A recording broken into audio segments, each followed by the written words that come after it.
दोस्तों, उर्दू से हिंदी सीखे का ये हमारा सबक नंबर 13 है और आज के इस वीडियो में मैं बात करने वाली हूँ हिंदी के एक बहुत ही अहम उसूल की, और वो है हिंदी ज़बान में हम किस तरह से आधे हुरूफ लिखते हैं, उनको लिखने के क्या उसूल हैं, क्या नियम हैं। तो आज के इस वीडियो में मैं इस पर बात करूँगी। तो दोस्तों, उसके लिए हम सबसे पहले एक टर्म समझ लेंगे, पाई वाले अल्फाज। यानी वो ऐसे हुरूफ जिनमें हम पाई लगाते हैं, वो हैं हिंदी में ये। अब इनको पाई किसे कहते हैं, हमने इससे पहले पढ़ा है मात्रा।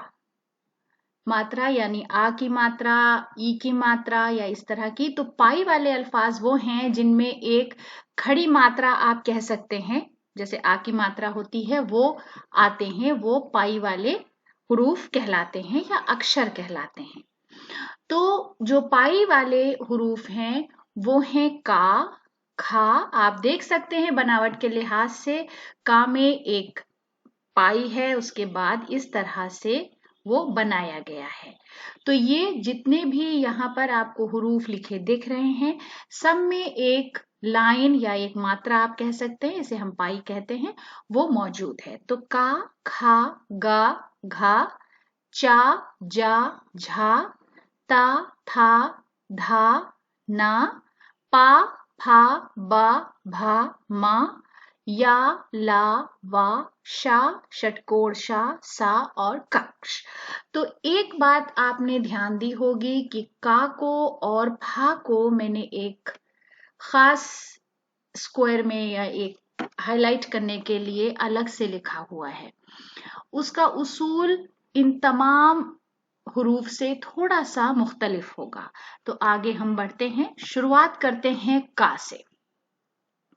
तो दोस्तों, का को हम आमतौर पर जब भी हम पाई वाले हुरूफ का इस्तेमाल करते हैं, हम उसमें से पाई को ड्रॉप कर देते हैं और जो भी बचता है वो आधा हुरूफ, आधा हर्फ ही आपके मतलब को बढ़ाता है। तो यहाँ पर जब हम का की बात करेंगे तो का में हम पाई तो रखेंगे, मगर उसका जो आप देख सकते हैं बनावट है, ये जो उसका हुक है, उस हुक में से ये वाला हिस्सा हम निकाल देंगे और वो बन जाएगा आधा का।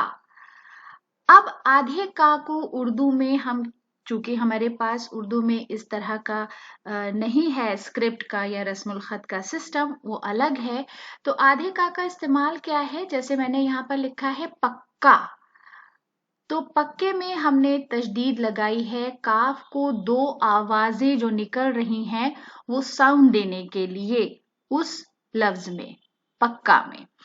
तो एक जो साउंड है, जो आवाज है काफ की, वो एक कम स्ट्रेस वाली है, उस पर कम जोर दिया गया है, और एक में ज्यादा स्ट्रेस है, यानी कि काफ अलिफ के साथ। तो ये जो कम जोर वाली आवाज है वो है आधा का। हिंदी में जब हम लिखेंगे तो पा, आधा का, और का में आ की मात्रा, पक्का। यहाँ पर आप देख सकते हैं पे, उसके बाद काफ, उसके ऊपर तशदीद है और फिर अलिफ है, पक्का। उसके बाद हमारा जो दूसरा हर्फ है वो है खा। जैसा मैंने बताया, पाई वाले अल्फाज का एक उसूल है कि आप पाई को ड्रॉप कर देंगे, यानी कि खा ऐसे बनेगा। हमने इस पाई को ड्रॉप कर दिया है, ख। तो यहां पर मैंने लिखा है ख्वाब। ख्वाब जब हम उर्दू में लिखते हैं खे वाओ अलिफ और बे के साथ, तो यहाँ पर ख्वाब हिंदी में जब आप लिखेंगे तो वो आधा खा से बनेगा। जैसा मैं बार बार बताती हूँ, कुछ नुक्ते की मदद से हम खे की आवाज बनाते हैं। तो यहाँ पर ख्वाब में आधा खा, उसके नीचे एक डॉट है खा की आवाज के लिए, फिर वा में आ की मात्रा और बा, ख्वाब। तो ये हो गया आधा खा। फिर हम आ गए गा पर। तो गा में भी दोस्तों हम गा में पाई को ड्रॉप कर देंगे और फिर जो बचेगा वो हिस्सा आधा गा है। यहाँ पर उर्दू में सबसे पहले मैं चाहूंगी कि आप गौर कर लें, बे, उसके ऊपर गाफ और फिर दो चश्मी है और ये बग घी, यानी गाफ की आवाज एक जो कम आवाज है, कमजोर आवाज है, वो गाफ की है और फिर उसके साथ तशदीद है, यानी वो गाफ दो जगह इस्तेमाल हो रहा है। हिंदी में जब हम लिखते हैं तो इस तरह से लिखते हैं, बा, उसके बाद आधा गा बग और उसके बाद घा में बड़ी ई की मात्रा, क्योंकि घा का एक इंडिपेंडेंट हर्फ हमारे पास हिंदी में मौजूद है। तो बग घी। उसके बाद आते हैं हम घा पे। घा में भी वही उसूल है कि हम पाई को हटा देंगे और जो भी बचेगा वो घा होगा। तो उसके लिए मैंने एक हिंदी का ही अक्षर हिंदी का ही शब्द लिया है और वो है विघ्न। विघ्न का मतलब होता है रुकावट। तो जब हम हिंदी सीख रहे हैं तो हमें थोड़ी लफ्जियात भी हिंदी की सीखनी चाहिए। तो मैं बहुत जल्द एक सीरीज शुरू करने वाली हूँ कि डे टू डे हिंदी जो हम बोलते हैं उस लफ्जियात पर, क्योंकि ग्रामर के हिसाब से हिंदी उर्दू में कोई फर्क नहीं है, लेकिन वोकेबलरी के लेवल पे काफी फर्क है। जैसे हिंदी में बहुत सारे ऐसे अल्फाज हैं जो संस्कृत से आए हैं, जब जैसे कि उर्दू में अरबिक और पर्शियन लैंग्वेज से आए हैं, वैसे ही संस्कृत के बहुत से अल्फाज हैं। तो विघ्न भी संस्कृत का ही लफ्ज है। तो यहाँ पर आप मैंने उर्दू में भी लिख दिया है, वाव गाव द चश्मी है नून विघ्न। तो यहाँ पर जो घा की आवाज है वो कम है, कमजोर है, पूरा घा नहीं है, विघ्न। तो वा में छोटी की मात्रा, आधा घा और ना, विघ्न। विघ्न का मतलब रुकावट। उसके बाद चा। चा भी पाई वाला अक्षर है, पाई वाला हर्फ है, तो उसके लिए भी हम इस मात्रा को ड्रॉप करेंगे और जो बचेगा वो है आधा चा। मैंने यहाँ पर लिया है लफ्ज सच्चाई। तो सबसे पहले उर्दू में आप देख लीजिए कि उर्दू में जब हम लिखते हैं तो चे के ऊपर तशदीद लगाते हैं, यानी चा की दो आवाजें हैं, एक कमजोर आवाज है और एक इंडिपेंडेंट चा की आवाज है। तो सीन चे के ऊपर तशदीद और अलिफ सच्चा और हमजा ये सच्चाई। तो हिंदी में लिखने के लिए सा और फिर आधा चा, फिर चा में आ की मात्रा और बड़ी ई, सच्चाई। उसके बाद है जा। जा में भी पाई को हटा देंगे और जो बचेगा आधा जा वो। यहाँ पर मैंने जो लफ्ज लिया है वो है इज्जत।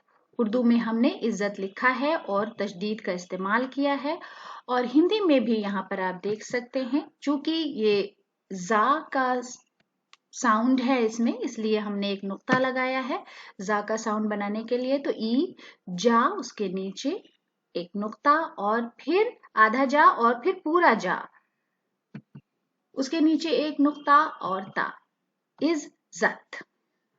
उसके बाद है अगला जो हर्फ है वो है झा। तो आमतौर पर आधे झा का इस्तेमाल शायद ही होता हो कभी, लेकिन आधे झा का जो लिखने का अंदाज है वो वही है कि हम जो पाई है उसको ड्रॉप कर देंगे और इस तरह से जो भी बचेगा वो आधा झा होगा। चूंकि आधे झा से कोई अब तक मैंने नहीं पढ़ा है कोई ऐसा लफ्ज जो आधा झा जिसमें इस्तेमाल हुआ है, इसीलिए मैंने एक साउंड लिखा है ब झ झ। तो इस तरह से आप उसको समझ सकते हैं। उसके बाद है ता। ता में भी वही उसूल है कि हम पाई को ड्रॉप कर देंगे और जो आधा हिस्सा एक हुक जैसा बचेगा वो आधा ता है। यहाँ पर मैंने लिया है त्योहार। त्योहार आप सब जानते हैं फेस्टिवल को कहते हैं।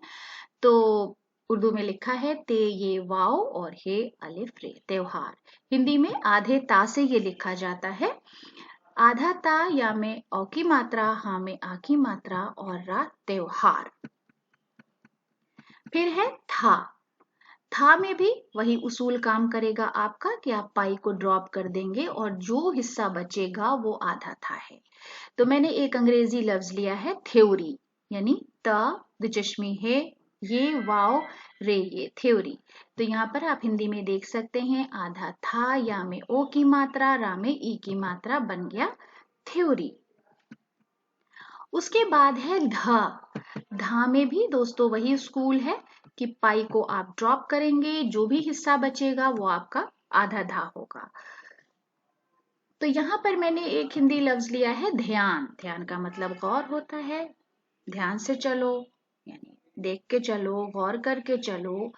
ध्यान लगाना मेडिटेशन के लिए इस्तेमाल होता है। तो यहाँ पे आधा धा, या में आ की मात्रा, और ना, ध्यान। उसके बाद है ना में भी वही उसूल है कि आपने पाई को ड्रॉप कर दिया और जो हिस्सा बचा वो आपका बन गया आधा ना। ये भी उसी तरह से है जो हम उर्दू में तशदीद लगा के जो काम लेते हैं, या एक कमजोर आवाज है उसके लिए जो हम काम लेते हैं, वो यहाँ पर ना का भी होता है, आधे ना का। जैसे मैंने लिखा है नन्हा, तो ना फिर आधा ना और फिर हा में आ की मात्रा, नन्हा। उसके बाद है लफ्ज प्यार। प्यार हम सब जानते हैं, पे ये अलिफ रे प्यार। तो हिंदी में जब हम लिखते हैं तो वो आधे पा से शुरू होता है। आधा पा, या में आ की मात्रा, और रा, प्यार। यानी एक आपको पाई ड्रॉप करने के बाद जो हिस्सा बचेगा वो आधा पा होगा। उसके बाद दोस्तों हम दूसरे एक्सेप्शन पर आते हैं, वो है फा। जैसे कि का में हमने इस हुक को ड्रॉप किया था और आधा का बना था, उसी तरह से हम फा में भी इस हुक को कम लिखेंगे, उसे ड्रॉप करेंगे, ये वाला हिस्सा यहां से, तो वो बन जाएगा आधा फा। यहाँ पर मैंने अंग्रेजी लफ्ज फ्लैट लिया है। तो फ्लैट भी हिंदी में आधे फा से लिखा जाता है। चूंकि ये फा की साउंड है इसलिए हमने यहाँ पर एक नुक्ता लगाया हुआ है। तो फा, उसके नीचे एक नुक्ता, फ, ला में ए की मात्रा, और टा, फ्लैट। तो का और फा दो एक्सेप्शन है, याद रखिए, जिसमें हम पाई को ड्रॉप नहीं करेंगे। पाई हमें चाहिए ही चाहिए है, सिर्फ हम इस हुक को आधा ड्रॉप करेंगे जो दोनों हुरूफ में मौजूद है। उसके बाद हमारा आ जाता है बा में भी वही उसूल है कि जब हम इसे बनाएंगे तो पाई को ड्रॉप करेंगे। यानी यहाँ पर मैंने, आप देख सकते हैं, लफ्ज लिया है डब्बा। डा, आधा बा, और बा में आ की मात्रा। उर्दू में वो काम तशदीद के जरिए लिया गया है, डब्बा। फिर है भा। यहाँ पर मैंने एक हिंदी लफ्ज लिया है अभ्यास। अभ्यास का मतलब होता है मश्क, प्रैक्टिस। तो यहाँ पर अलिफ बे दो चश्मी है, अब और या में आ की मात्रा, और सा, अभ्यास। यहाँ पर भी दोस्तों वही उसूल है कि भा से पाई को ड्रॉप कर दिया गया है और जो हिस्सा बचा है वो आधा भा है। आ, आधा भा, या में आ की मात्रा, और सा, अभ्यास, मश्क या प्रैक्टिस। फिर आता है माँ में भी वही उसूल है कि पाई को आप ड्रॉप कर देंगे, जो हिस्सा बचेगा वो आधा माँ है। यहाँ पर मैंने लफ्ज लिया है हिम्मत। देख सकते हैं आप कि वो तशदीद के साथ बनाया गया था। हाँ में छोटी की मात्रा, आधा माँ और ता, हिम्मत। फिर है या के लिए भी हम पाई को ड्रॉप कर देंगे, जो बचेगा वो बन गया हमारा आधा या। तो यहाँ पर मैंने लफ्ज लिया है भैया। उर्दू में ये तजदीद के साथ लिखा गया है। हिंदी में भा में ए की मात्रा, आधा या, और फिर या में आ की मात्रा, भैया। फिर आ गया ला में भी दोस्तों वही उसूल है, पाई को ड्रॉप कर देना है, जो हिस्सा बचेगा वो आधा ला है। यहाँ पर उर्दू में मैंने जल्लाद लिखा है, जो कि आप देख सकते हैं इस तरह से लिखा गया है तजदीद के साथ। हिंदी में ला में आधा ला और ला में आ की मात्रा, और दा, जल्लाद। फिर है वा में भी वही उसूल है दोस्तों कि जो हम पाई ड्रॉप करेंगे, जो हिस्सा बचेगा वो बच जाए, वो हो जाएगा आधा वा।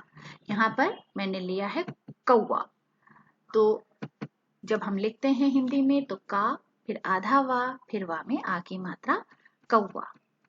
फिर है शाह भी वही उसूल है, शाह का भी, कि जो हम पाई को हटा लेंगे और जो हिस्सा बचेगा वो बन जाएगा आधा शाह। आधे शाह में दोस्तों एक और खास बात है कि जब आप छोटी ई की मात्रा, अगर आप कोई इसके साथ उसकी आवाज आनी है, और अगर उस हर्फ से पहले शा लिखा है तो ये मात्रा का में नहीं बल्कि शा में लगेगी। ये एक इसका अपना उसूल है कि शा के फौरन बाद वाली अगर हुरूफ पे ई की साउंड आ रही है और आपके पास लफ्ज में छोटी ई की मात्रा है तो आप उसको शा में लगाएंगे, का में नहीं लगाएंगे। तो यहाँ पर लिखा है मुश्किल, माँ में छोटे ऊ की मात्रा शा, और अगर आप देखें तो ये किल की आवाज ये है, काफ के नीचे एक जेर है, लेकिन हिंदी में जब हम इसे लिखेंगे तो हम शा में ई की मात्रा लगाएंगे, फिर आधा शा लिखेंगे और फिर का और ला लिखेंगे, तो ये पढ़ा जाएगा मुश्किल। तो ये एक उसूल याद रखिएगा। उसके बाद हमारे पास षटकोण वाला शा है, जो आमतौर पर संस्कृत के जो अल्फाज हैं उसके लिए इस्तेमाल होता है। यहाँ पर मैंने एक संस्कृत का ही लफ्ज लिया है, अष्ट। अष्ट का मतलब होता है 8, यानी 8। उसमें भी वही उसूल है कि जो हम पाई को ड्रॉप करेंगे, जो भी हिस्सा बच जाता है वो षटकोण शा है। तो आधा षटकोण शा और टा, ये खास अल्फाज जो संस्कृत के हैं उनमें ही इस्तेमाल होता है। अष्ट, अष्ट का मतलब 8 यानी 1। उसके बाद है आधा सा, उसमें भी वही उसूल है कि आप पाई को ड्रॉप कर देंगे और जो हिस्सा बचेगा वो हो जाएगा आधा सा। यहाँ पर मैंने लफ्ज लिया है मुस्लिम, माँ में छोटी ऊ की मात्रा, और यहाँ पर भी आप ये उसूल देख सकते हैं कि आधा सा से पहले भी आपको मात्रा जो ला के आवाज है ई की ला के साथ, उसको हम पहले लिखेंगे, यानी मुस्लिम, माँ में छोटे ऊ की मात्रा, फिर हम छोटी ई की मात्रा लगाएंगे सा के ऊपर, फिर ला मा मुस्लिम। उसके बाद है कश। कश की आवाज के लिए भी हम लिखने के लिए आधा कश, पाई को ड्रॉप करेंगे, और यहाँ पर मैंने एक लफ्ज लिया है लक्ष्य। लक्ष्य का मतलब होता है टारगेट, संस्कृत का शब्द है, उसका मतलब होता है हदफ या टारगेट। ला आधा कक्ष और या लक्ष्य, लक्ष्य का मतलब हो गया टारगेट या हदफ। तो दोस्तों आज के वीडियो के लिए ये हमारी छोटी सी पेशकश थी। वीडियो आपको कैसा लगा, आप अपने ख्याल हमें कमेंट्स बॉक्स में ज़रूर बताएं। वीडियो देखने के लिए बहुत बहुत शुक्रिया।